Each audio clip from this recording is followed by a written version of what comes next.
Hello guys and welcome back to today's video. So this is day 5 of our web development bootcamp. So till now what we have seen, we have worked with HTML, CSS and now we'll see and move on with JavaScript, right? So I hope you are doing your practice of HTML and CSS. So in today's video we'll start with JavaScript. We'll see what is JavaScript, how you can use JavaScript, why you should learn JavaScript. Then we'll see the basic syntax and we'll see how you can work with JavaScript and many more things, correct? So yeah, let's start with it. So first of all, let's see what is JavaScript, right? Before learning anything, we should know what is it. So let's see what is JavaScript. So JavaScript is a lightweight interpreted programming language. So it is designed for creating network centric applications.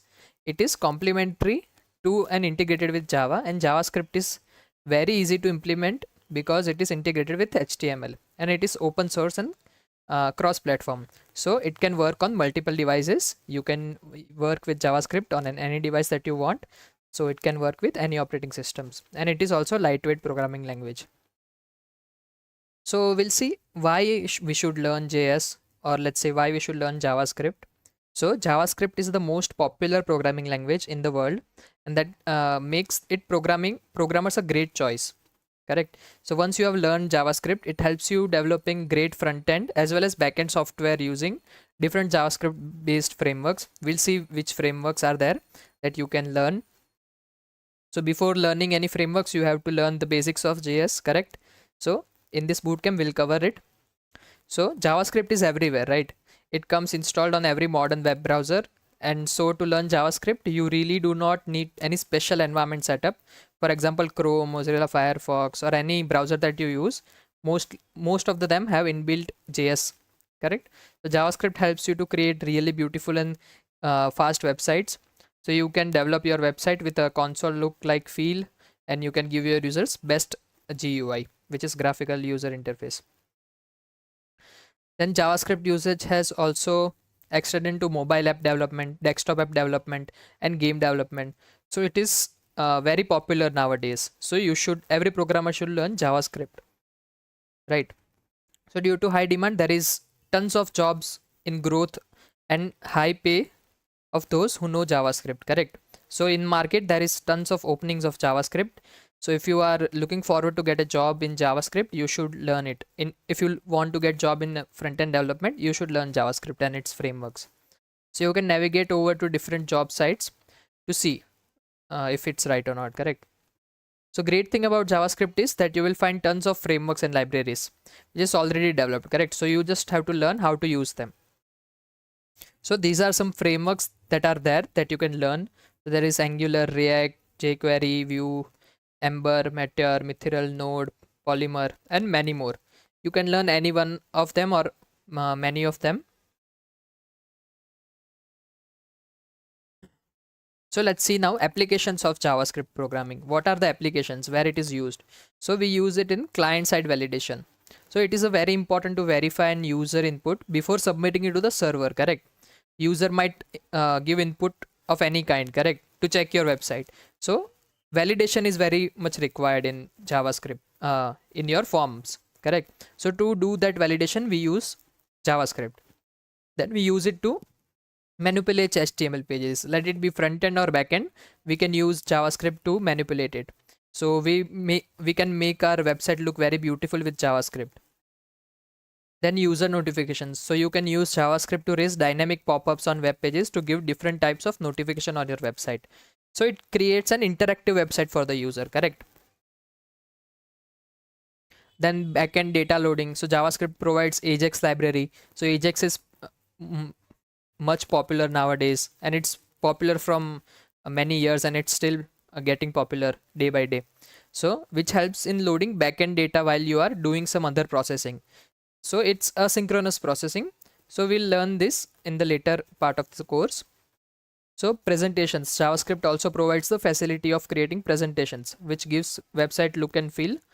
Then JavaScript provides real.js and bespoke JS libraries to build a web-based site presentations. Then server applications. So Node.js is built on Chrome's JavaScript runtime for building fast and scalable network applications. correct? So these are some applications of JS. Then let's start with now history of JS, how JS came into the picture. So JavaScript, a dynamic computer programming language. It is lightweight and most commonly used as a part of web pages, whose implementation allow client-side script to interact with user and make dynamic web pages. It allows us to make dynamic web pages. It is an interpreted programming language with object-oriented capabilities. So you can also use OOPS concept in JavaScript. So JavaScript was firstly known as LiveScript. When it was launched as LiveScript. But Netscape changed its name to JavaScript. It was basically for, at that time, Java was getting very popular. So to just get fame, they changed the name of LiveScript to JavaScript. It has no direct connections with Java programming language, but it was just a marketing strategy. The ECMA 262 specifications define a standard version of the core JavaScript language. Then there is client-side JavaScript. So client-side JavaScript is most common form of the language. The script should be included in or referenced by the HTML document code to be interpreted by the browser. So what does it mean? So it means that a web page need not be a static HTML, but it can include programs that can interact with user. So all of them just point to one thing, that you can create dynamic and beautiful websites. So the JavaScript client-side mechanisms provides with many advantages over traditional CGI server-side scripts. For example, you might use JavaScript to check if the user has entered valid email address or not, or let's say any other thing. So JavaScript code is executed when the user submits the form and only if the entries are valid. Then let's see what are the advantages of JavaScript. So less server interaction. So you can validate user input before sending the page off to the server. So let's say you have made some HTML page, right? And in that you have made some forms, and you are using some, let's say, MySQL database in the backend, correct, to store the data. So let's say when the user hits submit button, the data should not directly go to the your storage.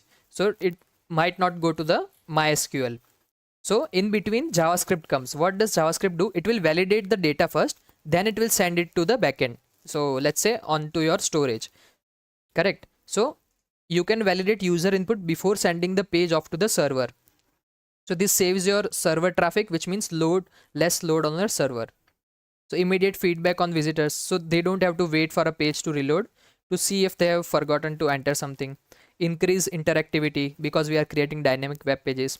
Richer interfaces. So you can do much more things with JS than you can do with your CSS and HTML. Then we'll see what are the limitations of JavaScript. So client-side JavaScript does not allow reading and writing of files. So this has been kept for security reason. So we can't use that.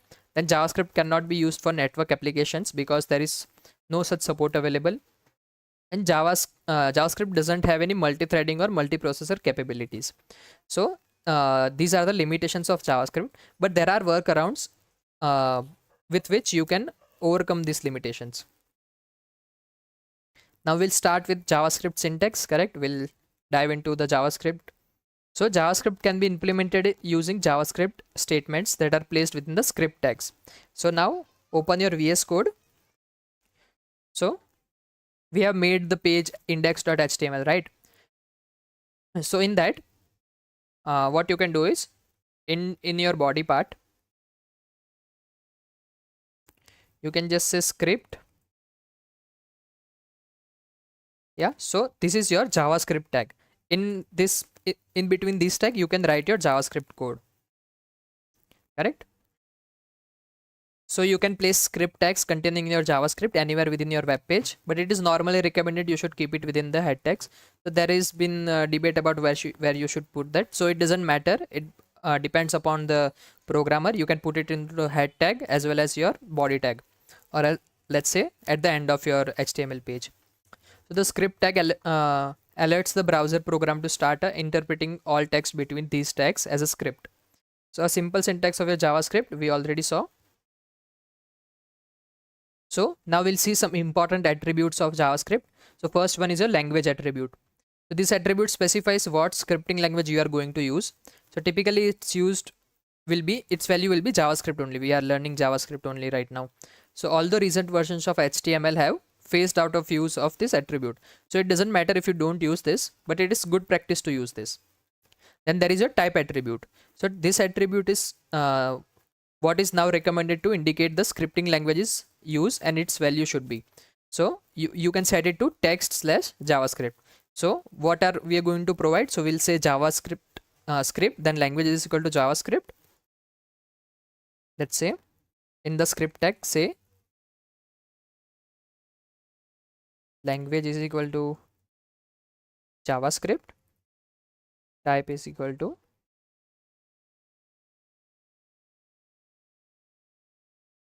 text JavaScript. Correct. So these are the attributes that you can provide.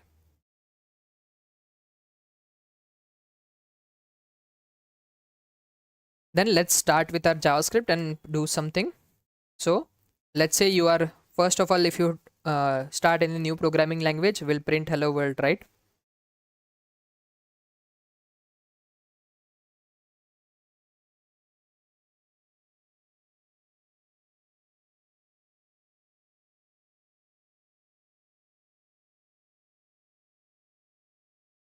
So go over here and hit live button.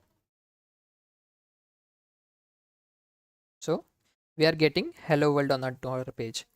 So what is document.write used for? It is used to write something on your HTML web page.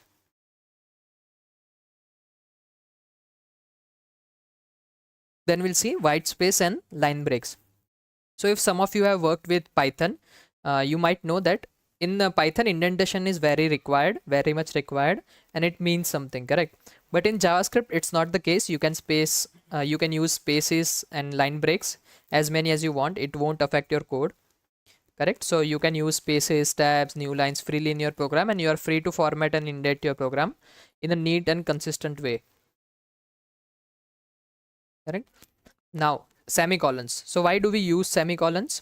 So over here we have written a semicolon, correct? So what does semicolon indicate? So it indicates that this line is over now. It indicates line break. So it indicates that your line gets over here, correct? So it works as full stop, or let's say period, which you use when you write English statements, correct? So semicolon works as the same for any programming language. So in JavaScript, these semicolons are optional. If you have worked with C, C++, Java, semicolons are necessary. You have to put them or else you will get an error, correct? But JavaScript is loosely typed language. So it does not give you any error if you don't provide semicolon. So let's say you don't provide a semicolon over here. Go on to your web page and see, it still works. It won't give you any error, correct?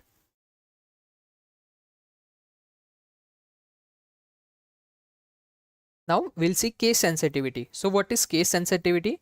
So if you have worked with C, C++, Java, any language, case sensitivity is your capital case variables, or let's say names, are considered different than your small case. So let's say if you write something like this, don't worry about the syntax yet. Just see, if you write something like this, variable, and you write variable, correct? So this variable in capital and this variable in small, these are two different ones. So it differentiates between capital and small case, correct? So if there is only one letter capital, or let's say multiple letter capital, so it won't be the same. So these are considered different. This variable is considered a different variable, and this variable is also considered as different. So JavaScript is case sensitive language. So JavaScript is case sensitive language. This means that your language keywords, variables, function names, and any other identifiers must always be typed with consistent capitalization of letter. So you have to remember that you have used where capitalization. Now we'll see what are comments. So first of all, let's understand what are comments and why they are used. So we have already covered this in HTML. Why do we use comments? So it's the betterment of programmer, correct? So in JavaScript also you can provide it with comments. So JavaScript supports both C style comments, C++ style comments, and your HTML comments. So any text between double slash and the end of the line treated as comments and ignored by JavaScript, correct? And any text between your slash star or asterisk star is also treated as comments. This is your multiple line comment. And JavaScript also recognize your HTML comments. So how did we use HTML comments? So we said something like this, right? We did something like this to provide comments. So the main difference between this is, so you can use this in your JavaScript also.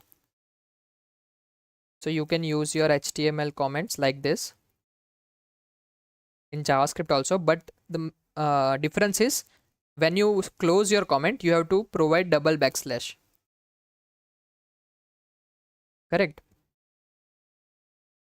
And also you can use double backslash or a slash star to get multiple line comments. Correct. This is your multiple line comment. This is your single line comment. So we'll mostly use this only. We won't use the HTML comments.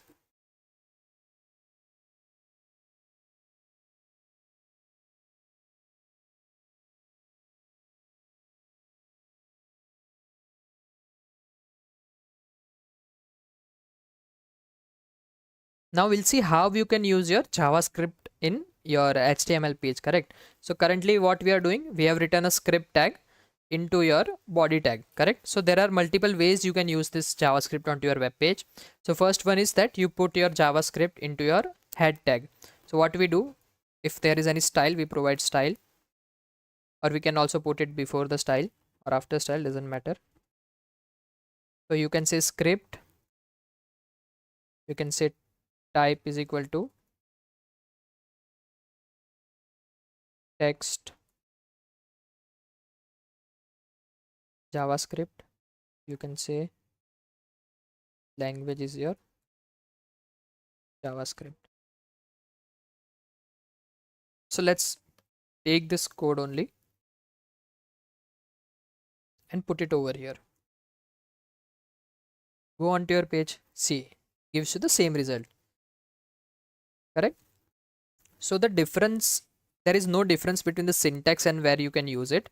The only difference is, let's say when you want to apply some styles onto your page while it's loading with JavaScript, or let's say you are doing some backend operations with your JavaScript, then you should provide it in the head tag.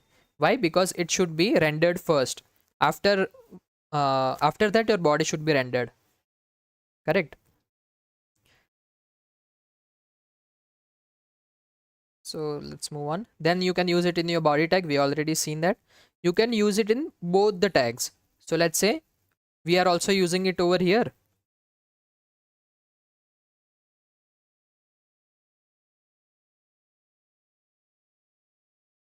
In the body tag.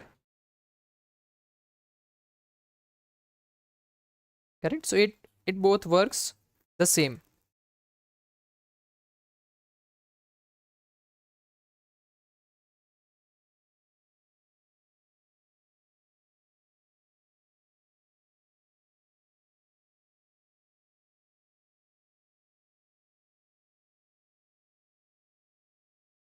So what I did here, I used an HTML tag inside the document.write function. So what it means, it will provide an line break for us. So first it will print, this will be printed, then we are providing a line break over here, and then we are printing this one. Okay, don't worry about this right now. Just see that the both are working. Then there is one more way you can use. So you can provide your script in an external file, and then you can include it in your HTML file. So what you can say script, then type and language, anything you want, and you can say src is equal to, let's say my script.js, correct? So you can also do this, and from over here you can create my script.js, correct? So you can also use it this way. Currently we are going to use it in this same page only. Yeah, with this let's move on. So we already seen how you can use it in the head section, then how you can use it in your body section. We just put it in the body section. Then You can also use your external file. Now we'll start with data types. So what are data types? So let's say you want to store some number, or let's say your name, string, or any data that you want, correct? So every data has its own type. So let's say if you want to store a number, its data type is a number type, correct? If you want to store a name, the data type of it's a string, correct? So these are some different data types that any programming language provide you, correct? So JavaScript allows you to work with three primitive data types. So basically there are only three primitive data types in the JavaScript, and every other data types is considered as an object. So JavaScript's three primitive data types are your numbers. So let's say any number that float, or let's say integer, or any number data type. Then there are strings. Strings are your collection of characters, correct? So if I say my name is Jay, so it's collection of characters, right? Single characters. So it's your strings. Then the Boolean data type. So what is Boolean? So Boolean provides you with two possible values only. The first one is your true, and second one is your false. So JavaScript also defines two trivial data types, null and undefined. So each one of is defined only a single value. So in addition to these primitive data types, JavaScript supports a composite data types known as objects, correct? So like many other programming languages, JavaScript has variables. So we'll see what are variables. So we can assume variables as containers, correct?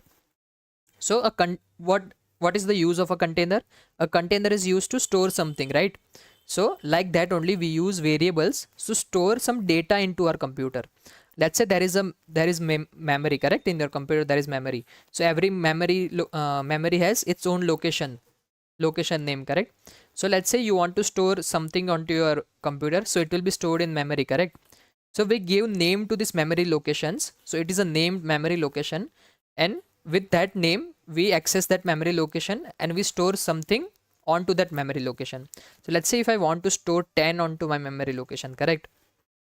So I want to store 10 into my computer. So I'll take one memory location, I'll name it, and I'll store 10 into it. So that are your variables, correct? So before you use a variable in JavaScript program, you must declare it. So variables are declared with var keyword. So we'll see how you can use this. So let's remove one of this. Yeah.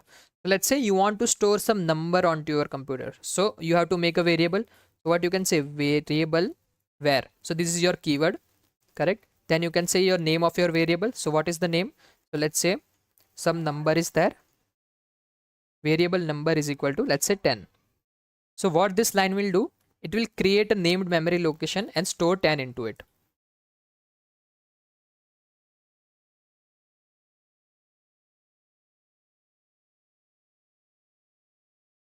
Correct? So we are printing 10 over here. Correct? So this is how you can create variables. So storing a value in variable is called variable initialization.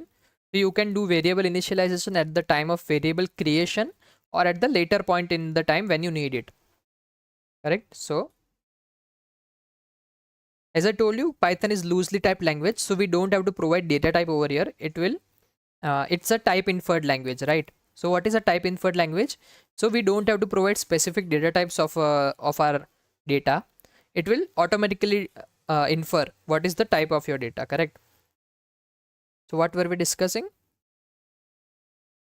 Yeah, we can initialize it.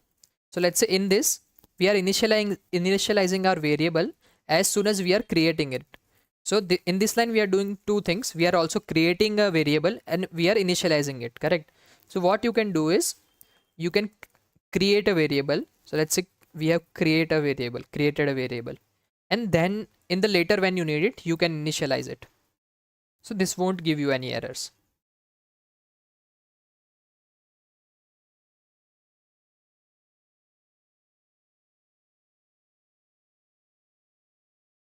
Correct? So it allows you to do that.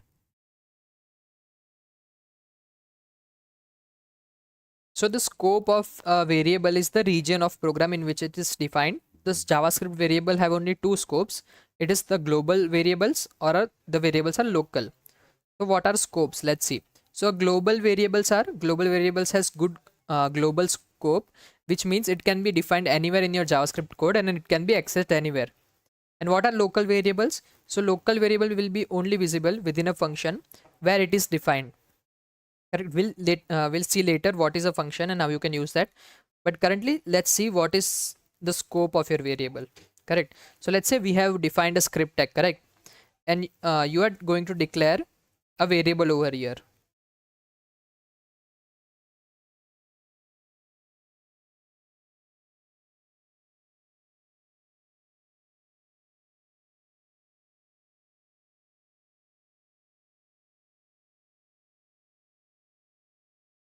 Correct. So this is your global variable. Then you can say if you create any function,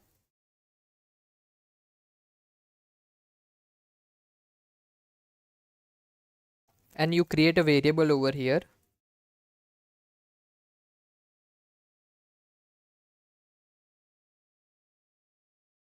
Correct. So now what you can say is when you create a variable outside any functions, directly inside the script tag, this can be accessed anywhere into the page or script tag. Correct. So if I want to use this global variable inside this function, we can use this.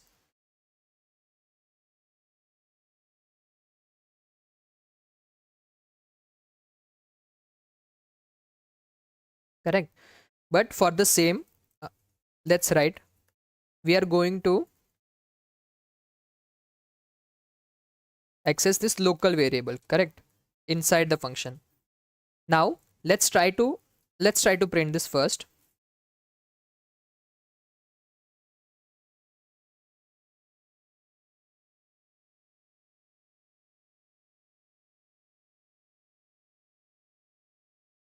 It's not allowing us to print strings right now. You have to use a loop for that. Let's say some number is there.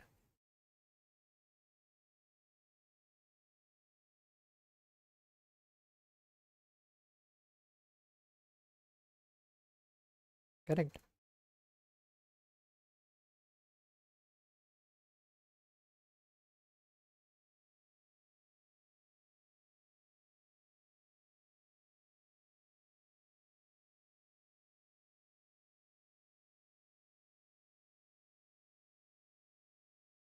Yeah, so we are not calling the function, we have written it inside the function. So let's create a button first.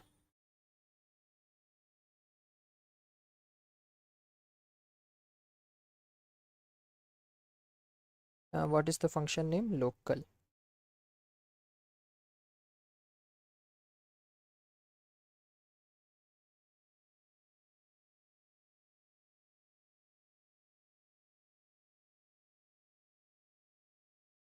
So we are getting 10 and 20. Correct. Inside the function we have declared it.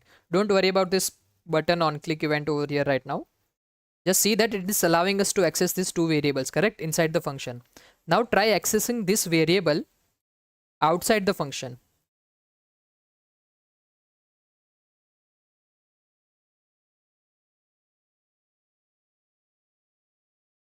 Which is it? It's a local variable. Correct.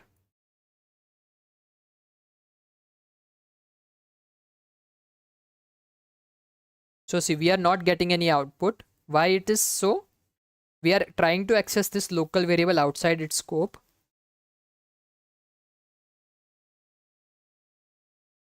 But still it won't give us the output. Correct. It's inside this function only. Why we can't access this outside this function? Because the scope of this local variable is inside this parenthesis only, braces only. Correct. So you can use this global variable anywhere onto your code, but if you have declared any variable inside a function, it will only work inside a function. Correct.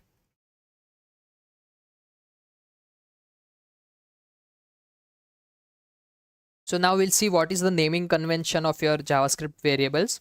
So while naming your variables in JavaScript, keep these rules in your mind. Correct. So you should not use any of JavaScript reserved keywords. So the reserved keywords, you can't use that. So let's say you can't create a variable something like this. This will give you an error. Why? Because this var is your reserved keyword. It is, the use of it is predefined. So we use this for creating variables. So you can't name your variable as var. So there is a list of reserved keywords. You can go onto the net and see it. So you can't use that reserved keywords. The JavaScript variable name should not start with any numerical values. So let's say you can't use numbers 0 to 9 to start your variable name. They must begin with a letter or underscore character. So JavaScript variable names are case sensitive. We already seen that. Now we'll start with JavaScript operators. So what are operators? So let's see. So if you say something like this, don't think about programming right now. Just think you are doing something less 10 plus 20. Correct? Equal to 30. So in this, what is this 10 and 20? So these are your operands. Correct? And what is this plus and equal to? So these are your operators. So we'll see which types of operators is there in your JavaScript. So there is arithmetic operators, comparison operators, logical operators, assignment operators, and conditional operators. So we'll first see with arithmetic operators. So there are mainly 7 arithmetic operators. So first one is your addition, then there is your subtraction, multiplication, division, modulus, increment, and decrement. So we'll see each and every one of them. So let's say you have created some variables. Let's say variable number 1 equal to 10, variable number 2 equal to 20. Let's say variable answer equal to number 1 plus number 2. So what we are doing, we are adding these two variables. So it will go to this named memory location, which is number 1. It will access the value which is stored there, which is 10. Correct? Then it will go over here in the number 2. What is stored over there? 20. So it will do 10 plus 10 20, and it will store it in the answer variable. Correct?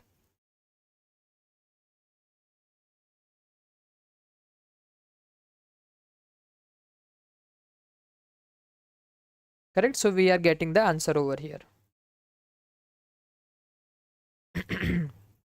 So this is your addition operator. Then let's see your subtraction. Let's say answer equal to number 1 minus number 2. Then try printing your answer. So we are getting minus 10 because we are doing 10 minus 20. Correct? So we are getting the multiplication.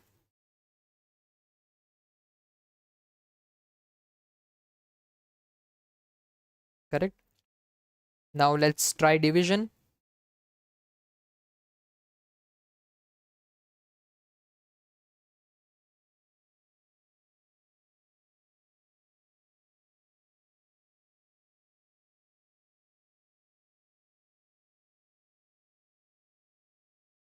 So we are getting the division.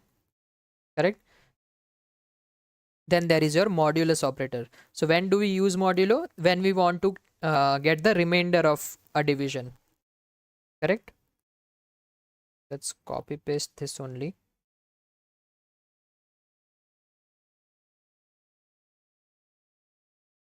Correct? So we are getting our answer. So when you so now we have seen there are two more, increment and decrement. So you can say document dot write answer. What is stored into your answer at last? So currently 10 is stored. Correct? So you can say plus plus and see the answer. Let's do it pre-increment. So we are getting 11. So what does this plus plus do? So it will add 1 onto your variable. So if 10 is stored, it will do 11. So why it didn't give us the answer in the first place? So currently we are using pre-increment. So there are mainly two this increment, this is increment operator, this is your decrement operator. So this is, if you put it before your variable name, so it is your pre-increment. So what does it mean? So first of all, it will increase your value of your variable, then it will print it. And if you use post increment, so it will first print what is currently stored onto your variable, and then it will increment the value of your variable. So see, we are post incrementing, correct? So currently 10 is stored into it. So first 10 will be printed.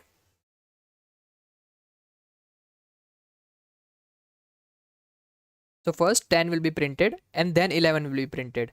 So first of all 10 is printed, then it is incremented by 1. So now it is storing 11, then we are printing it, correct? So same is with minus minus also. So if you do post increment, it will first print 10, then 9, correct?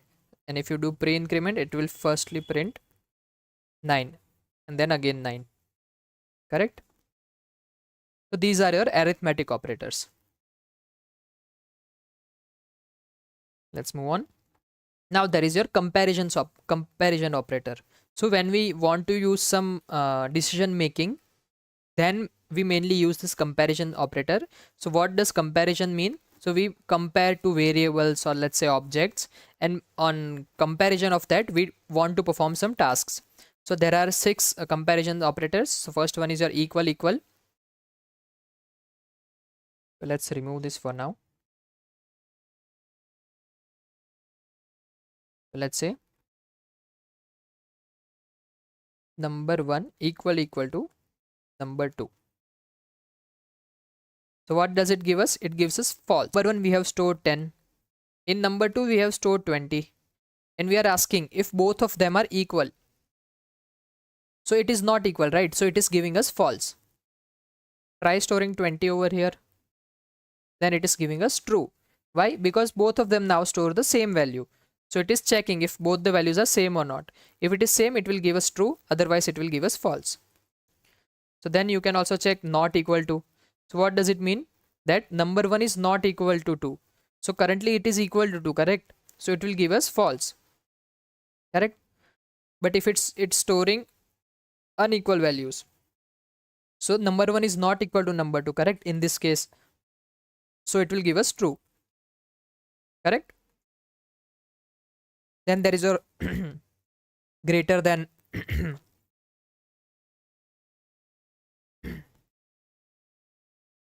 greater than, less than, greater than equal to, less than equal to. So we'll see. So correct.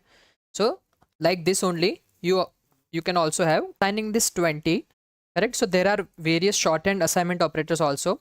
So let's say you want to add this number 1 and number 2. You want that that let's say number 1, correct?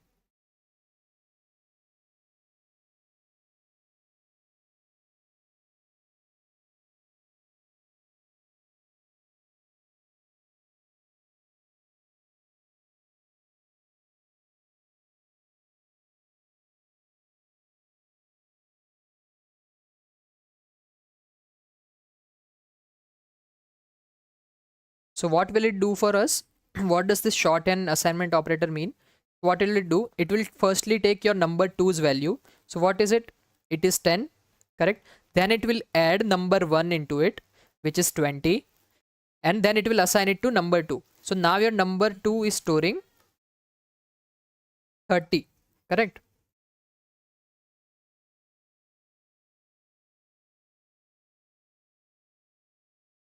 So it is giving us 30. So what does it mean? It will take your left operand first, it will add it into the right operand, and then it will assign it to the left operand, correct? So same, you can also use it with minus. It will just perform your division, subtraction. So what will it do? It will take left operand, subtract your right operand from it, and then it will assign to left operand, correct? Same, you can use it with division. It will do the division of both and then store it in the number 2. You can also use it with multiplication and modulus. Correct? So these are your assignment operators. Then there is one more, miscellaneous operators. We'll see that when we use conditional statements, or else we can also work with it now. So what you can say is, this is your miscellaneous operator. So you can say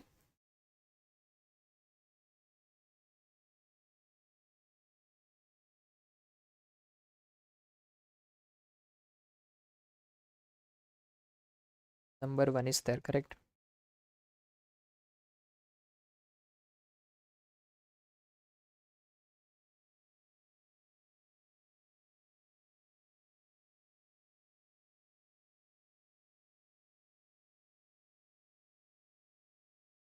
So what we are doing over here, what does this mean? First, let's see the output of it. So it's giving us true, correct? So why it is giving us true, and how does this work? So what we are saying, if your number 1 is greater than number 2, correct? So your number 1 is greater than number 2. So if it is true, then follow this first part, execute this first part, otherwise execute the second part. So you can also say number 1 over here and number 2 over here to get better understanding, correct?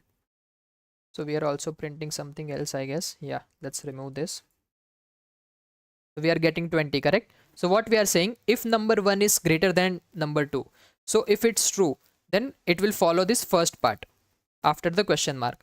And if the result of this conditional, if this result of this condition is false, then it will give it will go to this second part, correct? So this is also you can use to write decision making. Now we'll start with decision making. So we don't only want to write simple codes onto our JavaScript. We want complex things, correct? On basis of some conditions, we want to write code, correct? So for that, to do decision making, we use if else statements. So we'll start with if else. So what you can say is, let's say we have storing two numbers, correct? So let's say if your number 1 is greater than number 2, correct? Then I want to print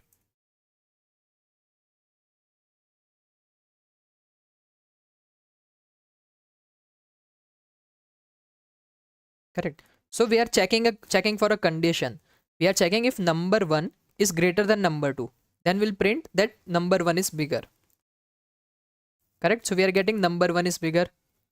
So if this condition satisfies, so if the result of this condition is true, then only it will go inside this block and execute this part, otherwise it won't go. So let's say if there was 0 stored over here, so it won't go over here and execute it, correct? Let's say now 10 is stored over here and 100 is stored over here. So if number 1 is not greater than number 2, then we can also specify else part. So if this satisfy, go inside this if block, otherwise go inside this else block.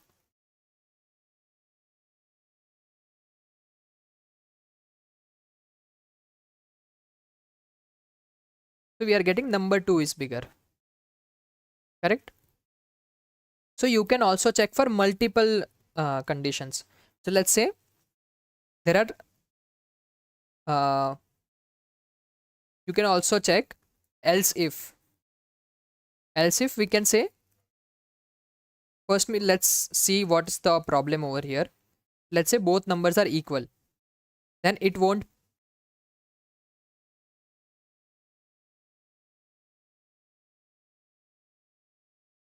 See, both numbers are equal, correct? But still what it is printing, it is printing number 2 is bigger, correct? So when we want to check for multiple conditions, what you can use is, you can say else if number 1 equal to number 2, you can say document dot write both are equal, correct? So now try and run this. So first it will check if number 1 is bigger, correct? So if it is true, then it will print number 1 is bigger. If both are equal, it will go inside this else if block and say both are equal. And if both of these conditions doesn't satisfy, then it will go to the else part and it will execute it. Correct? So now we are getting correct output. Both are equal. So this is how you can use your if else statement.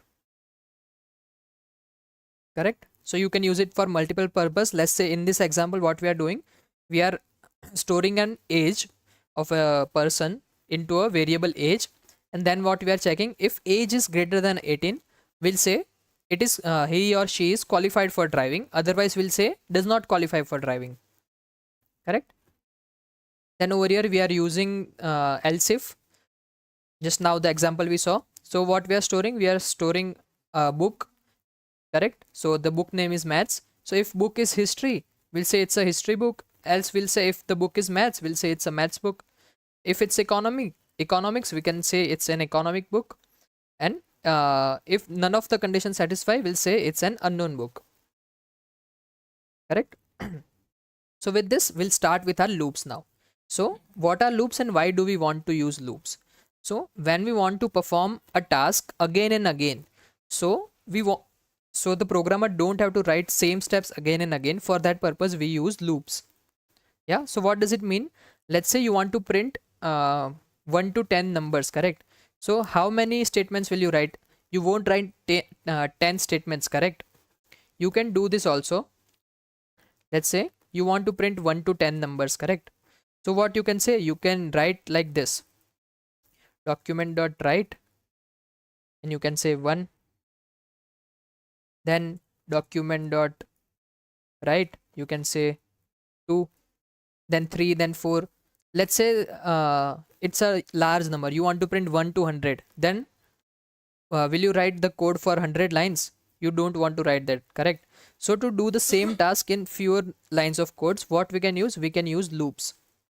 So there are mainly 3 types of loops. The first one is your while loop. So what you can say, while, let's say number 1 is your 1. So what you can say, while number 1 is less than or equal to 10. Until then, print your number 1, and after printing, increment it 1 by 1.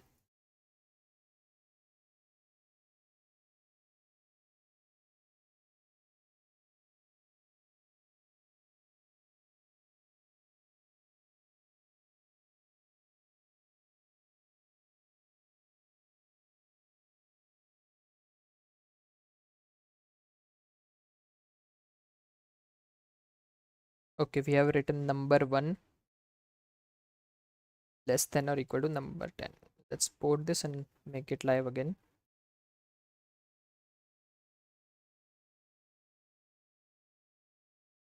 So we are printing 1 to 10 over here. Correct? So what is happening over here? In the while, in the parenthesis, we check for a condition. So we are saying while number 1 is less than or equal to 10. Correct? So for the first time, it will be true. Correct? Because 1 is less than or equal to 10. It is less than 10. So it will go inside this and it will print the number 1. So first 1 will be printed. Then we have to increment it. Correct? Otherwise, it will go into the infinite loop. The condition will be always true and it will just keep on printing it. Correct? So if you want to try this, you can try this. Go on and try this. So your page will keep loading. Correct? So you have to increment it. So after 1 is printed, we are incrementing your number 1 by 1. So it will become 2. Then it will again check. Then it will go until it becomes 11. Then it will check if 11 is less than or equal to 10. So it will be not. So it won't go inside this block. And the loop will be over. Correct?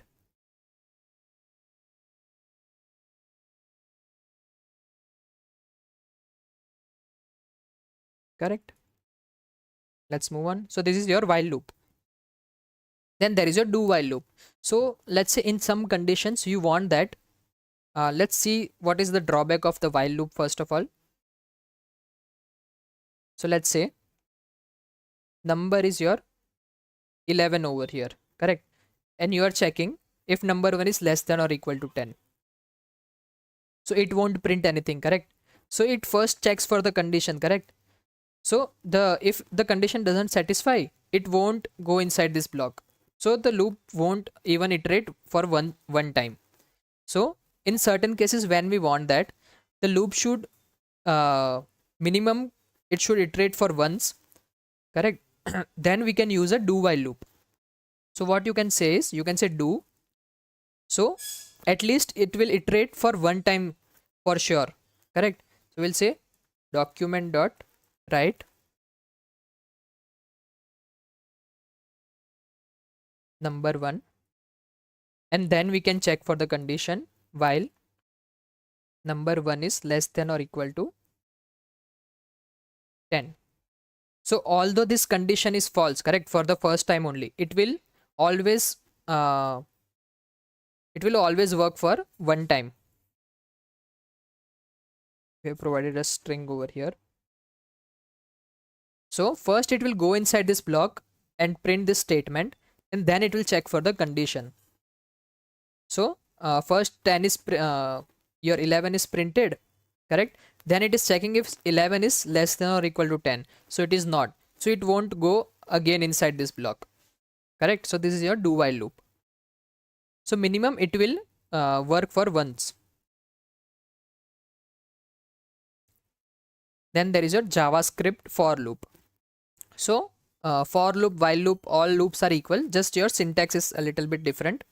So in the while loop, what we did, first of all we initialize some variable, correct? Then we checked for some condition, and then we incremented the variable, correct? So in the for loop we do all of this into a single statement. So what you can say, integer I is equal to 0, then we check for the condition I is, then we put a semicolon, correct? So this is your first initialization part. Then what you say, I is less than or equal to, let's say 5, correct? Then what you say, you want to increment it, I plus plus.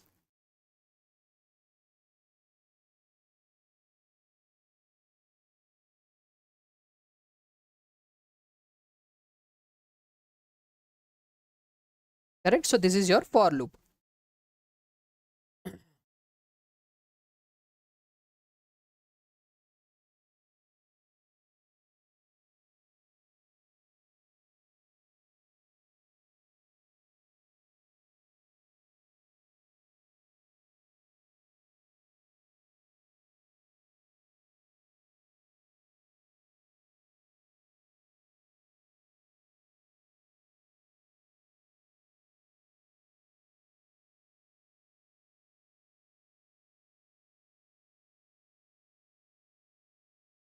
Okay, there is some issue over here. Let's say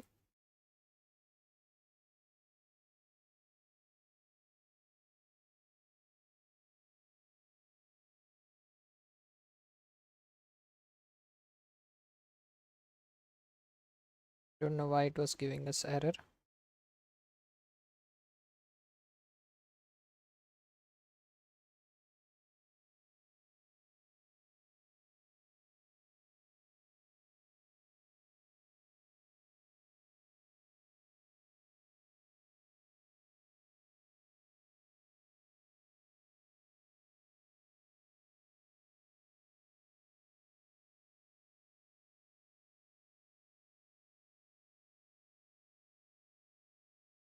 Never mind, it is not working correctly, but it will work for you. So this is how you can use your for loop, correct? So with this, let's move on. So then there is your loop control statements, which is your break statement and continue statement.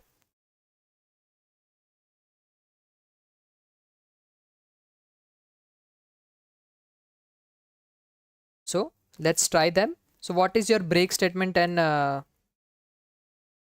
while number 1 is less than, let's say 15.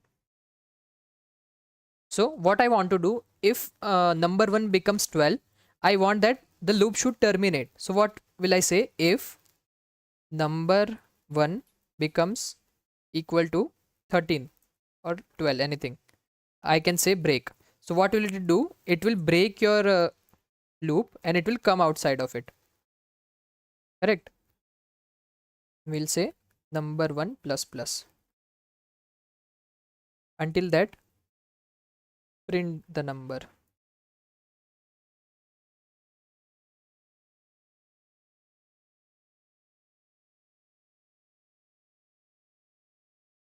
Why we are not getting any output?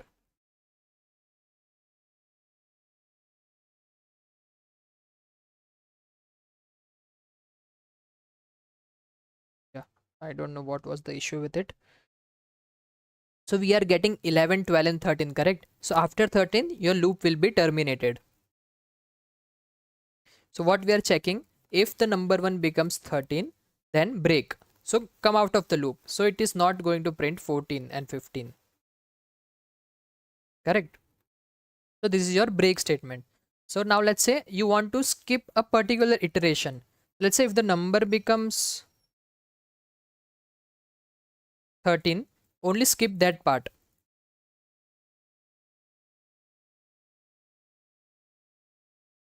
Too much time to load. Guess there is something wrong with my computer.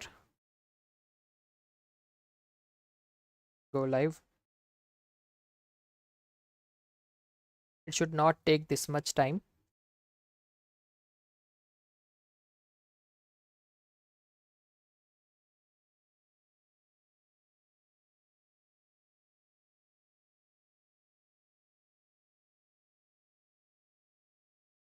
I don't know why is this happening. So let me do one thing.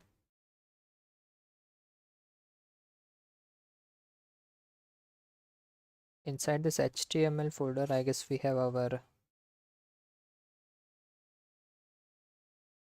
so where we have created this, let's see that first. D, in the D drive we have created this.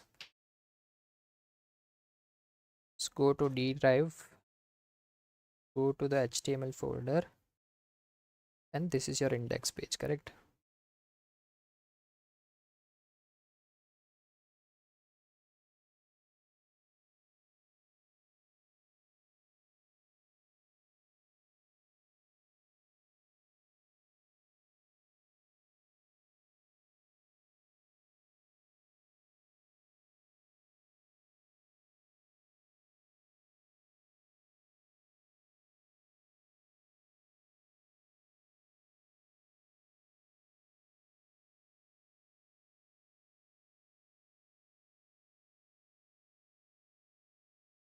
It's working just fine. I don't know why it was not working.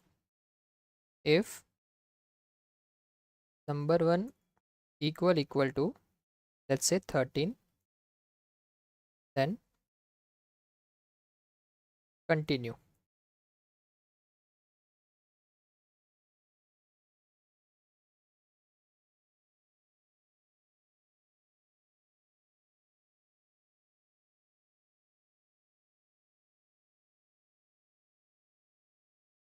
It is not working. Never mind. Let's move on for now. Look into it. What was the issue? So these are your loop control statements, correct? So then we'll start with functions. So what are functions in JavaScript? So when we want to use the same code again and again, right? Then what we can do is we can write a function for it, and then we can use that function anywhere we want to in the code. So that is your function. We write multiple statements into our function, and then whenever we want to perform the same task, we just call the function. So how you can create a function in your JavaScript is, so what you can say, so if you are writing any function, write it in here. So what you can say is, let's say I want a function that says or prints hello message to the user when they visits our website, correct? So what you can say, function. So function is the keyword to create any function into your JavaScript.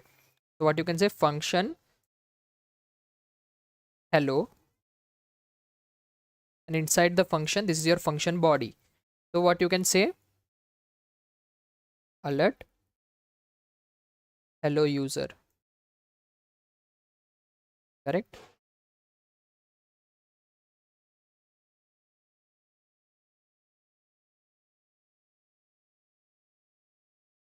Let's call it on a button click event.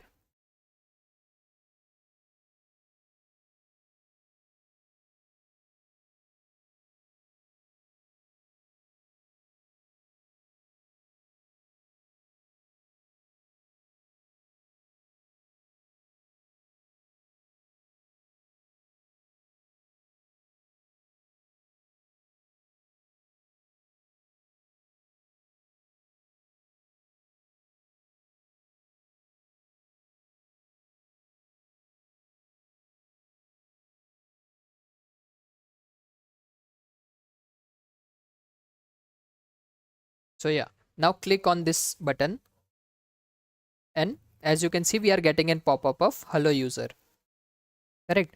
So what we are doing, when the user clicks a button, we are saying on the click event, call the function hello. So this function is called and it's printing a simple message. So this is a very small function, but you can write tons of lines into a function and then call it again and again whenever you want to use it. So these are your JavaScript functions. Then we'll see what is function parameters, correct? So if you observe over here, we are providing parentheses, correct? So inside here, you can provide your parameters. So let's say you are providing a parameter over here. Let's see the example first to get better understanding.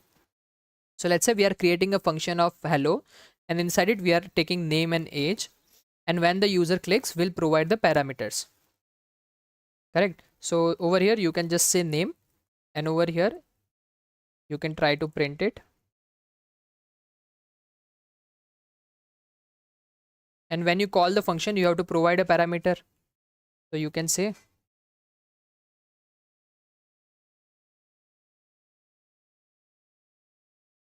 now click onto this. So what it's saying now, it's saying hello Jay, correct? So this is your parameter, correct? So whenever we create a function with a parameter, whenever we call it, we also have to provide a parameter in the function call also. So this is called as function declaration, your function body, and this is called as calling a function call, correct? So now we'll see a return statement. So what is a return? So let's say whenever you write a function can return any value that you want, that it wants to, correct? So what you can do is, let's say over here we are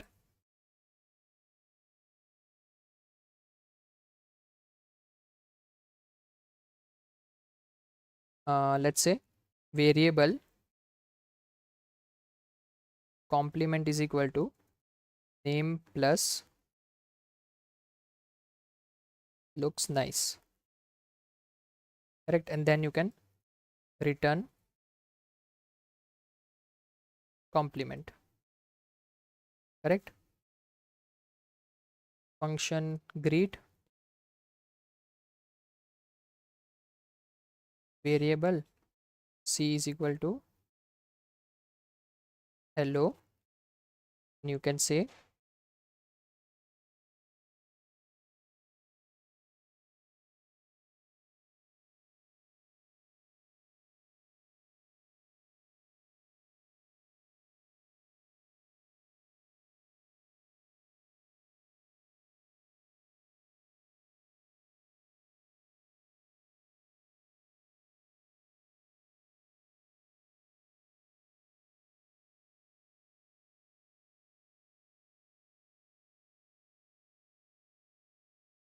so what it is giving us, Jay looks nice. So what is happening over here, what we have done, we have created a function which is hello, and inside it we are providing it with name, correct? And inside it what we have done, complement is equal to name plus, and we have added looks nice, and then we are returning this complement, correct? So when we call this function, see over here we are calling this function with the name parameter, then we have to take this inside a variable, correct? Because it's returning some value to us, so we have to store it in some variable or object, correct? So we are storing it in the variable over here, and then we are printing it, correct? So this is your return statement. So now we'll see what is an event. So JavaScript's interaction with HTML is handled through events that occur when a user or browser manipulates a page, correct? So these are called as events. So when the page loads, it is called as an event. When the user clicks on a button, that is also an event. So other examples include events like pressing any key, closing a window, resizing a window. So these all are your events. So developers can use these events to execute JavaScript code responses, which causes buttons to close windows, message to be displayed to users, data to be validated, virtually any other type of response imaginable. So if you observe, we are using one. So we are using on click over here. So when user will click on the button, it will call this function, correct? So this is nothing but an event.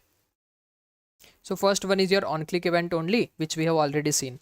So what we can say in the button, when the user clicks onto it on click, then call this JavaScript function and perform some task, correct? So this is your on click event. Then there is your on submit event. So if you remember, when we used forms, I told you you can combine JavaScript with it. So when we do form validation, we'll see on submit event type. For now, I can just show you how you can use that. Let's say you are creating some form over here. Form method is your post, and what you can say on submit, you can say call this function, let's say any function, or you can also call anything else. So let's say function for now. Let's say you have created some validation code and you will call that function over here. So when the user submits the form, then this function will be called, and in the JavaScript you will declare this function and put some validation code over there, correct? So we'll see when we work with form validations, correct? So this is your on submit event type. Then there is your mouse over and mouse out. So when you want to create some interactive GUI, so what you can say .cl. So what you can provide is, you can say on mouse, let's say enter. What you can say, call enter function of JavaScript. So we'll declare a enter function over here, function enter, and we'll say alert mouse entered.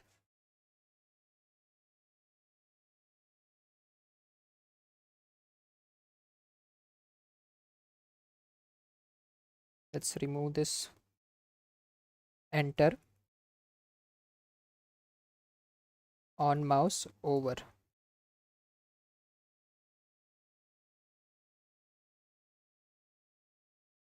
Let's remove this button, it's getting inside our division.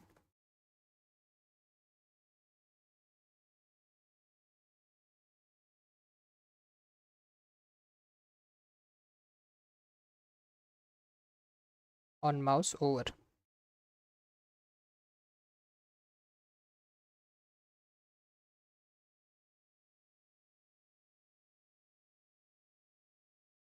So see, when the mouse enters onto your this division, it will pop some message.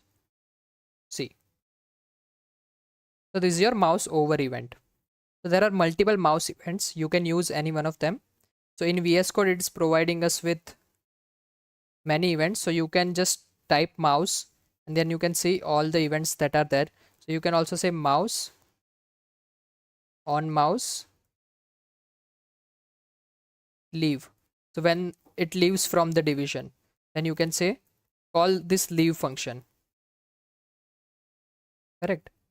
What you can say, function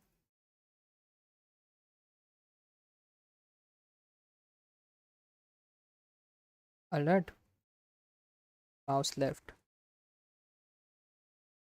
mouse entered, then mouse left. correct? So these are some events that you can use and play around with, correct? So this is it for this video. So in this video we have seen all the basic data types, function, how to create functions, then we have seen conditional statements, then we have seen the loops that are there, and we have also seen event works to you, and I'll see you in the next video. Bye.